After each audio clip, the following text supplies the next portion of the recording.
जय हिंद दोस्तों, मैं अरविंद कुमार माँ क्लासेस लालगंज से। आज करंट अफेयर्स का दूसरा वीडियो है दोस्तों, ये लेक्चर 2 है। जैसे कि हम लोगों ने पिछले लेक्चर में देखा था, संवैधानिक पदों के बारे में देखा था, कौन से व्यक्ति किस पद पे कार्य कर रहे थे दोस्तों। तो काफी लंबा वीडियो हो गया था दोस्तों, तो इस वजह से ये दूसरा वीडियो है जो कम समय में इसको हम कवर करेंगे दोस्तों। उसमें कई सारी बातों को हमने देखा था, जैसे कि राष्ट्रपति के बारे में हमने डिटेल से जाना था, उपराष्ट्रपति हो गया था, महान्यायवादी हो गया था, और नियंत्रक महालेखा परीक्षक, मुख्य निर्वाचन आयोग, आरबीआई के गवर्नर, सुप्रीम कोर्ट के मुख्य न्यायाधीश। इस तरह हमने कई पदाधिकारियों को देखा था, और लास्ट में आपका चल रहा था वित्त मंत्री के बारे में चर्चा। वित्त मंत्री आपको बता रहे थे दोस्तों, जिससे वीडियो का समय कुछ ज्यादा हो गया था, इस वजह से हमें रोकना पड़ा दोस्तों। और ये लेक्चर 2 में हम वही उसी के आगे से देखेंगे। और ध्यान दीजिएगा, ये वित्त मंत्री दोस्तों आपको हमने बताया था निर्मला सीतारमण। निर्मला सीतारमण ये वर्तमान में भारत की वित्त मंत्री के पद पर कार्य कर रहे हैं। इससे पहले भी ये रक्षा मंत्री के पद पर कार्य कर चुकी है। दोस्तों आपको पता होना चाहिए, जो वित्त आयोग है इसका जो गठन हुआ था 26 जनवरी 1950 को हुआ था, और पहले वित्त जो आयोग के अध्यक्ष थे केसी नियोगी थे दोस्तों। आज आपको पता होना चाहिए हमारा कौन सा वित्त आयोग चल रहा है, 14वां वित्त आयोग चल रहा है, जिसके अध्यक्ष हैं वाई बी रेड्डी। ये भी आपको पता होना चाहिए। लेकिन जो वित्त मंत्री हैं दोस्तों वो निर्मला सीतारमण है, और इनके साथ जो वित्त सचिव के पद पर कार्य कर रहे हैं उनका नाम है अजय भूषण पांडे। अजय भूषण पांडे दोस्तों, याद हो इससे पहले राजीव कुमार को भी कुछ दिनों के लिए बनाया गया था दोस्तों, और हाल ही में अभी नए वित्त सचिव के रूप में इनकी नियुक्ति हुई है। इससे पहले राजस्व सचिव के पद पे कार्य कर रहे थे अजय भूषण पांडे, इनको नया वित्त सचिव बनाया गया है। ये हमारे एग्जाम की दृष्टि से महत्वपूर्ण बिंदु है, इसको ध्यान दीजिएगा सभी लोग, कि अगर वित्त सचिव पूछता है तो हमें बताना है अजय भूषण पांडे। रक्षा सचिव पिछले वीडियो में बताया था अजय कुमार को था। अगर गृह सचिव पूछा जाता तो अजय भूषण पांडे ने बताना था, अजय कुमार भल्ला बताना है दोस्तों। और हमने आपको विदेश सचिव बताया था हर्षवर्धन श्रृंगला। तो सभी वित्त सचिव के बारे में हमने देखा था। वैसे ही अगर आपसे पूछा जाता है कि वित्त मंत्री और वित्त सचिव कौन है, तो वित्त मंत्री निर्मला सीतारमण और वित्त सचिव कौन है, अजय भूषण पांडे। वैसे ही कानून मंत्री तो पंडित रविशंकर प्रसाद, पंडित रविशंकर प्रसाद, ये हमारे वर्तमान में कानून मंत्री हैं दोस्तों। और भारत के पहले कानून मंत्री थे बाबा साहब भीमराव अंबेडकर, जिन्हें भारत का पहला कानून मंत्री बनाया गया था। स्वतंत्र भारत के पहले कानून मंत्री थे बाबा साहब भीमराव अंबेडकर। और वर्तमान में कौन है, पंडित रविशंकर प्रसाद। अगर वर्तमान में वित्त मंत्री जैसे हमने देखा था निर्मला सीतारमण, और भारत के पहले वित्त मंत्री अगर पूछा जाता तो खड़मुखम सेठी को बताया जाता। खड़मुखम सेठी, दोस्तों याद रखना, छूट गया था। अब वैसे अगर पूछा जाए भारत के पहले कौन थे, तो भीमराव अंबेडकर, डॉक्टर भीमराव अंबेडकर। ये भारत के स्वतंत्र भारत के पहले कानून मंत्री थे। वैसे ही अगर पूछा जाए दोस्तों कि कानून सचिव किसे बनाया गया है दोस्तों, तो आपको याद होना चाहिए एक नए लोग का नाम आया है, अनूप कुमार, अनूप सिंह मोहंती। ये दोस्तों आपको याद रखना है कि कानून सचिव किसे बनाया गया है, तो अनूप सिंह मोहंती को बनाया गया है, या अनूप कुमार सिंह मोहंती को बनाया गया है नया कानून सचिव। और यहीं पे एक और है आपका कैबिनेट सचिव। कैबिनेट सचिव पहले कई एग्जाम में आया है दोस्तों। कैबिनेट सचिव कौन थे, प्रदीप सिन्हा। लेकिन प्रदीप सिन्हा को हटाकर नए व्यक्ति को इनके स्थान पे नियुक्ति हुई है, उनका नाम है राजीव गौबा। राजीव गौबा ये गृह सचिव के ये बना दिए गए हैं। कैबिनेट सचिव प्रदीप सिन्हा के स्थान पर इनकी नियुक्ति हुई है दोस्तों। तो इनके बारे में याद रखिएगा कि अगर पूछा जाए कैबिनेट सचिव कौन है तो राजू गौबा है।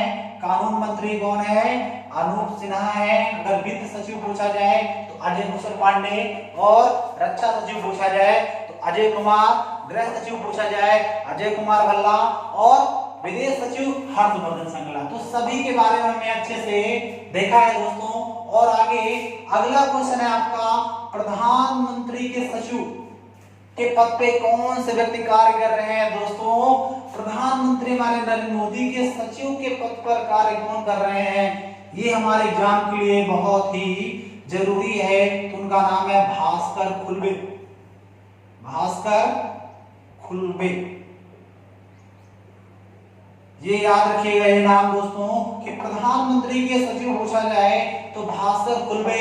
और वहां थोड़ा सा अंतर है, अगर आपसे पूछ लिया जाए प्रधानमंत्री के प्रधान सचिव कौन है, तब क्वेश्चन थोड़ा सा अलग हो जाता है दोस्तों। ये प्रधानमंत्री के सचिव हैं। और अगर पूछा जाए प्रधान सचिव किसको बनाया गया? प्रमोद कुमार मिश्रा को बनाया गया है दोस्तों। अहम सबसे इंपॉर्टेंट क्वेश्चन है दोस्तों ये, प्रमोद कुमार मिश्रा।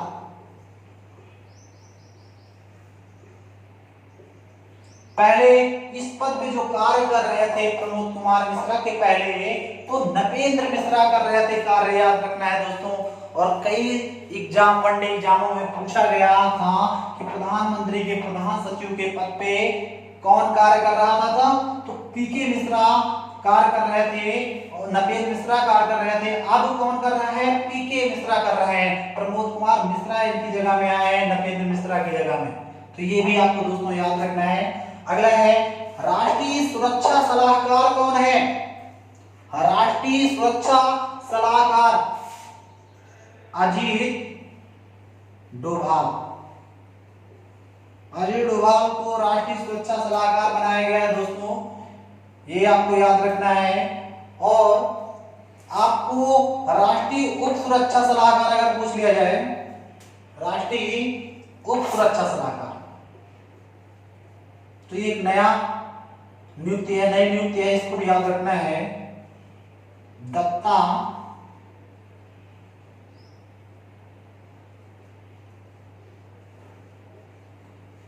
मडसलीकर, ये नए उप राष्ट्रीय सुरक्षा सलाहकार बनाए गए हैं दोस्तों। ये नया है, ये आपको याद रखना है, ये आपके एग्जाम की दृष्टि से इंपॉर्टेंट पूछा जा सकता है।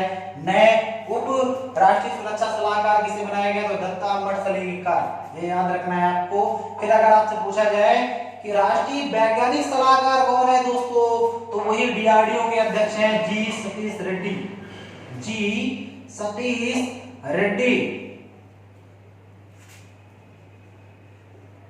ये राष्ट्रीय वैज्ञानिक सलाहकार हैं दोस्तों जी सतीश रेड्डी, जो इस समय डीआरडीओ के प्रमुख के तौर पे कार्य कर रहे हैं दोस्तों। ये भी आपको याद रखना है। फिर अगला है राष्ट्रीय आर्थिक सलाहकार कौन है? आर्थिक मामलों में सलाहकार कौन से व्यक्ति इस पद पे कार्य कर रहे हैं? तो कृष्ण मूर्ति सुब्रमण्यम, कृष्णमूर्ति सुब्रमण्यम, ये आर्थिक सलाहकार के पद पे कार्य कर रहे हैं दोस्तों। और अगला है आपका इसरो, सबसे अहम, और चंद्रयान 2 के समय आपने देखा होगा इनके नाम काफी चर्चा में था दोस्तों। तो इसरो के वैज्ञानिक, इसरो क्या है दोस्तों? इसरो का कार्य क्या है? तो ये भारत की स्पेस एजेंसी है, नासा की तरह। जिस तरह अमेरिका की स्पेस एजेंसी का नाम है नासा, वैसे ही भारत की स्पेस एजेंसी है जो जिसका कार्य उपग्रह को प्रक्षेपित करना। और भारत 104 सैटेलाइट भेजकर विश्व रिकॉर्ड वैसे भी बना चुका है दोस्तों, आपको पता होना चाहिए। ये इसरो की जो स्थापना हुई थी वो 1969 में हुई थी विक्रम साराभाई के सहयोग से। और 1969 में जब इसरो की स्थापना हुई तो इसका जो मुख्यालय बनाया गया, ये मुख्यालय कई एग्जाम में पूछता है, इसरो का मुख्यालय कहां दोस्तों? तो बेंगलुरु। बेंगलुरु आपको पता होना चाहिए, बगीचों का भी शहर कहा जाता है, साइंस सिटी भी कहा जाता है इसको, और ये कर्नाटक की राजधानी बेंगलुरु है दोस्तों। वहां इसरो का मुख्यालय बनाया गया। इसरो की स्थापना 1969 में थी। इसरो के पहले वैज्ञानिक थे विक्रम साराभाई। विक्रम साराभाई दोस्तों, ये विक्रम साराभाई जो है ये इसरो के पहले वैज्ञानिक थे दोस्तों, और इन्हीं के सहयोग से 1969 में इसरो की स्थापना हुई, जिसका मुख्यालय बेंगलुरु में बनाया गया दोस्तों। लेकिन वर्तमान में इसरो के वैज्ञानिक कौन है, तो उनका नाम है के सिवान। के सिवान दोस्तों, ये याद रखना है। वर्तमान में अगर पूछा जाए इसरो के वैज्ञानिक के पद पे कौन से व्यक्ति कार्य कर रहे हैं, तो उनका नाम है के सिवान। ये इसरो के 10वें वैज्ञानिक है। कौन से नंबर के, तो 10वें वैज्ञानिक के पद नंबर पे कार्य कर रहे हैं। और पहले कौन थे, विक्रम साराभाई, और इसकी स्थापना इसरो के 1969 में, इसका मुख्यालय बेंगलुरु में है दोस्तों। लेकिन एक क्वेश्चन यहाँ पे डाउट में कर देता है दोस्तों, एक क्वेश्चन पूछा जाता है विक्रम साराभाई स्पेस सेंटर कहां पर है। ये कई वनडे एग्जाम में क्वेश्चन आया दोस्तों, बहुत ही इंपॉर्टेंट क्वेश्चन है कि अगर आपसे पूछ लिया जाए विक्रम साराभाई स्पेस सेंटर कहां पर है दोस्तों, तो हम क्या बताएंगे दोस्तों, तो इसको याद रखना है। विक्रम साराभाई स्पेस सेंटर अगर आपसे पूछा जाए तो ये तिरुवनंतपुरम में है। केरल की राजधानी तिरुवनंतपुरम में विक्रम साराभाई स्पेस सेंटर बनाया गया है। कहां पे, तिरुवनंतपुरम।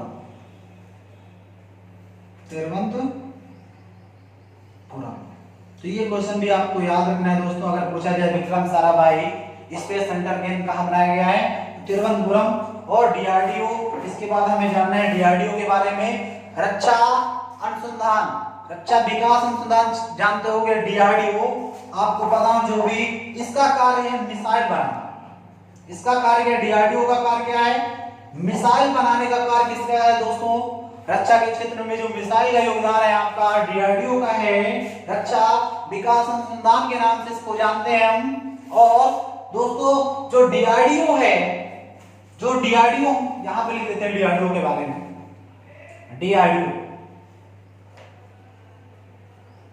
डीआरडीओ जो है इसकी स्थापना 1958 में हुई थी दोस्तों। इसका मुख्यालय नई दिल्ली में, नई दिल्ली।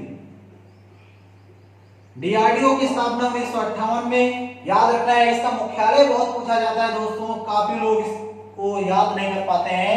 याद रखिए इसरो का बेंगलुरु में है, लेकिन डीआरडीओ का नई दिल्ली में है। इसकी स्थापना 1958 में हुई थी। और रक्षा विकास अनुसंधान केंद्र के नाम से इसको जानते हैं। इसका कार्य क्या है, मिसाइल बनाने का कार्य है दोस्तों, मिसाइल का कार्य इसका। और आपको पता होना चाहिए डीआरडीओ के वर्तमान में अध्यक्ष, वर्तमान में जो अध्यक्ष के पद पे कार्य कर रहे हैं, वैज्ञानिक के पद पे, उनका नाम है जी सतीश रेड्डी। जी सतीश रेड्डी। ये दोस्तों याद रखना है, ये भारत सरकार के रक्षा वैज्ञानिक सलाहकार भी हैं। अभी पीछे हमने इनकी बात की थी, तो ये पद भी आपको याद रखना है दोस्तों। आगे देखते हैं, आगे ध्यान दीजिएगा दोस्तों। अगर आपसे पूछा जाता है, यहाँ पे अभी एक पद बनाया गया है सीडीएस। सीडीएस पद आपको पता होना चाहिए दोस्तों। ये जो सीडीएस पद है, ये 24 दिसंबर 2019 को इस पद का गठन किया गया, ये पद बनाया गया। आपको पता होना चाहिए सीडीएस दोस्तों। इस पद की जो डेट है याद रखिएगा, 24 दिसंबर 2019 को। लेकिन इस पद पे किस व्यक्ति की नियुक्ति जो हुई, जनरल बिपिन रावत। नए सीडीएस कौन बनाए गए, पहले सीडीएस कौन बनाए गए, तो जनरल विपिन रावत को सीडीएस के पद पर नियुक्त किया गया है। और जो उनकी नियुक्ति हुई है 1 जनवरी 2019 2020 24 दिसंबर 2019 को सीडीएस पद का गठन किया गया था दोस्तों।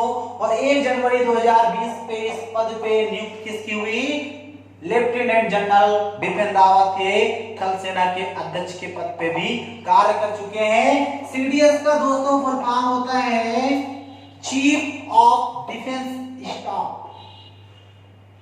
आपको याद रखना है चीफ ऑफ डिफेंस स्टाफ, इसका फुल फॉर्म होता है दोस्तों। इस पद पे पहले व्यक्ति कार्य करने वाले कौन है? जनरल बिपिन रावत। 1 जनवरी 2020 से इनका कार्य चालू हुआ है। ये पद बनाया कब गया था? 24 दिसंबर 2019 को बनाया गया था दोस्तों। आगे देखते हैं, अगला है आपका थल सेना के अध्यक्ष कौन है दोस्तों? तो आपको पता होना चाहिए मनोज मुकुंद नरवाने। ये दोस्तों आपको याद होना चाहिए थल सेना के अध्यक्ष के पद पे कौन कार्य कर रहे हैं? नए थल सेना अध्यक्ष किसको बनाया गया है? तो मनोज मुकुंद नरवाने को बनाया गया है दोस्तों। ये याद रखना है। अक्सर कुछ एक एग्जाम और पूछा जाता है कि भारत के पहले थल सेना के अध्यक्ष कौन थे? तो अगर पहले आपसे पूछा जाता है दोस्तों पहले थल सेना के अध्यक्ष कौन थे, तो राजेंद्र सिंह जी जडेजा। ये भारत के पहले थल सेना के अध्यक्ष थे दोस्तों। तो ये भी आपको याद रखना है। अगर वर्तमान में पूछा जाए तो मनोज मुकुंद नरवाने, ये अभी आपको याद रखना है दोस्तों कि थल सेना के वर्तमान में अध्यक्ष कौन है? मनोज मुकुंद नरवाने। वैसे ही वायुसेना के अध्यक्ष पूछा जाए दोस्तों, वायुसेना के प्रमुख अध्यक्ष अगर आपसे पूछ लिया जाता है तो आपको पता होना चाहिए राकेश सिंह भदौरिया। RKS भदौरिया, इसका फुल फॉर्म है राकेश सिंह भदौरिया को वायुसेना का अध्यक्ष बनाया गया है दोस्तों। ये भी नए हैं। ये वीएस धनोआ का स्थान लिया इन्होंने दोस्तों। आपको याद होना चाहिए राकेश सिंह भदौरिया को वायुसेना का अध्यक्ष बनाया गया है। वायुसेना के अगर दोस्तों आपसे पहले पूछा जाए पहले अध्यक्ष कौन थे? सुब्रतो मुखर्जी। ये भारत के वायुसेना के पहले अध्यक्ष थे दोस्तों। ये भी आपको याद रखना है कि सुब्रतो मुखर्जी को वायुसेना का पहला अध्यक्ष बनाया गया था। वर्तमान में कौन है? RKS सिंह भदौरिया। ये भी याद रखना है। अगला है आपका नौसेना अध्यक्ष दोस्तों। नौसेना अध्यक्ष किसको बनाया गया है? तो करमबीर सिंह। करमबीर सिंह को याद होना चाहिए दोस्तों। नौसेना अध्यक्ष बनाया गया है। ये भी हमारे एग्जाम की दृष्टि से बहुत इंपॉर्टेंट है कि करमबीर सिंह को नौसेना का अध्यक्ष वर्तमान में बनाया गया है। और आपको पता होना चाहिए पहले अगर आपसे पूछ लिया जाता है पहले नौसेना अध्यक्ष कौन है, तो पहले नौसेना अध्यक्ष तो उनका नाम है आपको पता होना चाहिए जेटीएस हॉल। 1947 में 15 अगस्त के बाद जब हमारा देश आजाद हुआ था तब ये भारत के पहले नौसेना अध्यक्ष बनाए गए थे जेटीएस हॉल। ये नाम भी आपको याद रखना है। तो अगर पूछा जाए पहले थल सेना अध्यक्ष तो राजेंद्र सिंह जी जडेजा थे। पहले वायुसेना अध्यक्ष सुब्रतो मुखर्जी थे। पहले नौसेना अध्यक्ष तो आपसे जेटीएस हॉल।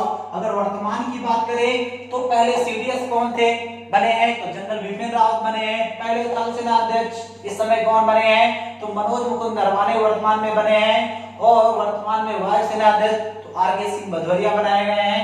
नौसेना अध्यक्ष करमबीर सिंह। एक अगला पद है आपको दोस्तों पता होना चाहिए डीजीएमओ का फुल फॉर्म होता है डायरेक्टर जनरल मिशन ऑपरेशन। कब कोई मिशन किया जाता है जैसे सर्जिकल स्ट्राइक किया गया था दोस्तों, आपको पता होना चाहिए, तब ये सामने आया सबके सामने कोई मिशन की प्लानिंग होती है तो इनके तहत किए जाते हैं। डीजीएमओ होता है। कौन होता है दोस्तों? DGMO director general mission operation के पद पे कौन से व्यक्ति कार्य कर रहे हैं? तो परमजीत सिंह। ये नए डीजीएमओ बनाए गए हैं दोस्तों। इनका भी नाम दोस्तों आप याद कर सकते हो। इसके बाद अगला जो हमारा इंपॉर्टेंट पद है आपका प्रमुख जांच एजेंसी दोस्तों। प्रमुख जांच एजेंसी जो खुफिया विभाग है हमारा दोस्तों, जो खोज करती मतलब कि जानकारी इकट्ठा करती है, उनके बारे में जानना है। जैसे कि आईबी हमारी है, आईबी आपको पता होना चाहिए। आईबी के वर्तमान में जो प्रमुख हैं अरविंद कुमार, अरविंद कुमार, अरविंद कुमार आईबी के वर्तमान में क्या है, प्रमुख है दोस्तों। इंटेलिजेंस ब्यूरो आपको पता होना चाहिए, 1920 में इसकी स्थापना होती है आईबी। दूसरा है सीबीआई दोस्तों। सीबीआई को वैसे भी चर्चा में रहती है, आपको पता होना चाहिए। सीबीआई के बारे में सभी लोग जानते हैं। सीबीआई के प्रमुख है ऋषि कुमार शुक्ला, ऋषि कुमार शुक्ला। पहले आलोक वर्मा थे जिन्होंने तत्कालीन हटाया गया था इस पद से दोस्तों, सीबीआई के प्रमुख के पद से। वर्तमान में कौन है, ऋषि कुमार शुक्ला को बनाया गया है। रा, ये भी बहुत फेमस है, आपको पता होना चाहिए। रा के अध्यक्ष के पद पे कार्य कौन कर रहे हैं, तो सामंत कुमार गोयल, सामंत कुमार गोयल। ये भी नए व्यक्ति हैं, इनकी नियुक्ति नहीं हुई है, ये भी नाम आपको याद रखना है दोस्तों। अगला है एनआईए, तो बहुत ही चर्चा में है दोस्तों, आपको पता होना चाहिए। 2009 में इसकी शायद गठन किया गया था। तो एनआईए आपको पता होना चाहिए दोस्तों, Y C Modi, Y C Modi, Yogesh Chandra Modi, इसका जो नाम है वो योगेश चंद्र मोदी है दोस्तों। वाई सी मोदी कह सकते हो। एनआईए के पद पे कार्य कर रहे हैं, मुख्य है दोस्तों, ये हमारी जांच एजेंसी है। अगला है मुख्य सूचना आयुक्त। मुख्य सूचना आयुक्त के पद पे कौन कार्य कर रहा है दोस्तों, आपको पता होना चाहिए। इस पद के लिए भी नई नियुक्ति हुई है, विमल जुल्का। विमल जुल्का को इस पद पर नियुक्त किया गया है दोस्तों। ये हमारे मुख्य सूचना आयुक्त हैं, सुधीर भार्गव के स्थान पे ये आए हैं। ये पॉइंट भी हमारे एग्जाम की दृष्टि से बहुत ही महत्वपूर्ण है दोस्तों। तो ये हमने पदों को देखा, हमारे संवैधानिक पदाधिकारी और जांच एजेंसी के प्रमुख को हम लोगों ने इस वीडियो में कवर किया है। आई होप आपको ये वीडियो अच्छा लगेगा और बेहतर जानकारी आपको होगी। कोशिश करिए सभी लोग एक अच्छा करंट का नोट्स बनाइए। ऐसे ही हम करंट को टॉपिक वाइज पढ़ने वाले हैं दोस्तों, एकदम विधिवत फुल अपडेट के साथ। फिर आपको मंथली आपके क्वेश्चन भी कराए जाएंगे, करंट का पूरा आपके अच्छी तैयारी कराई जाएगी। क्योंकि करंट आपको पता होना चाहिए दोस्तों, हमारे एग्जाम में करंट का अहम योगदान हो गया है। करंट से ज्यादातर क्वेश्चन आते हैं हमारे एग्जाम में। कोई भी एग्जाम, वनडे एग्जाम हो, चाहे पीसीएस का हो, चाहे आईएएस का हो, आपको पता होना चाहिए दोस्तों। सभी एग्जाम में, यूपीएससी वगैरह में, सभी में करंट की उपयोगिता बढ़ गई है। क्योंकि आपको पता है दोस्तों क्यों करंट के क्वेश्चन दोस्तों बढ़ गए हैं। कारण क्या है उसका? कारण ये है कि जो हमारी जो ज्योग्राफी हो गई, हिस्ट्री हो गई, पॉलिटी हो गई, वो नया कुछ नहीं उसमें शामिल किया गया दोस्तों। आपको पता होना चाहिए, वही भूगोल है, वही इतिहास है, वही पॉलिटी है, वही सारी चीजें हैं दोस्तों। लोगों ने रट लिया है। कोचिंग बढ़ गई है, बुक मार्केट में मिल रही है, अच्छी से राइटर की कोचिंग, सब कुछ ऑनलाइन, सारी व्यवस्थाएं मिल गई है दोस्तों। आपको पता होना चाहिए, सभी लोगों ने रट लिया है हिस्ट्री को, ज्योग्राफी को दोस्तों। तो अब आयोग नए क्वेश्चन लाएगा तो कहां से लाएगा दोस्तों, आप सोचिए अपने दिमाग से। तो नया क्वेश्चन लाएगा तो करंट से ही तो लाएगा ना। तो जो व्यक्ति करंट को अच्छे से पढ़ रहा है, तो उनको अगर एग्जाम देने गए तो करंट के क्वेश्चन अगर वो कर पा रहे हैं, तो आपको सिलेक्शन में करंट का योगदान बहुत महत्वपूर्ण रहेगा। अगर आप विधिवत करंट को पढ़ रहे हैं तो आप प्लस पॉइंट के नंबर पाएंगे, आपका सिलेक्शन श्योर होगा। इस वजह से आप करंट के क्वेश्चन को, करंट वीडियो को अच्छे से पढ़े और उनका अच्छा एक नोट्स बनाए कि एग्जाम जाने से पहले हम अपने करंट क्वेश्चन को अच्छे से तैयार कर पाए दोस्तों। और हम आपको बेहतर टॉपिक वाइज तैयारी आपको करंट कराने वाले हैं। सभी सब्जेक्ट को यहाँ डिटेल में पढ़ाया जाएगा दोस्तों। अभी शुरुआत किया गया है और ये वीडियो आपको काफी गैप के बाद मिल रहा है दोस्तों, क्योंकि टेक्निकल प्रॉब्लम के कारण वीडियो नहीं बन पाए थे दोस्तों, उसके लिए मैं माफी चाहता हूँ। कोशिश यही रहेगी आपको डेली वीडियो प्रोवाइड कराया जाए और अच्छी आपकी तैयारी हो पाए। आई होप आपको वीडियो अच्छा लगेगा दोस्तों। जय हिंद।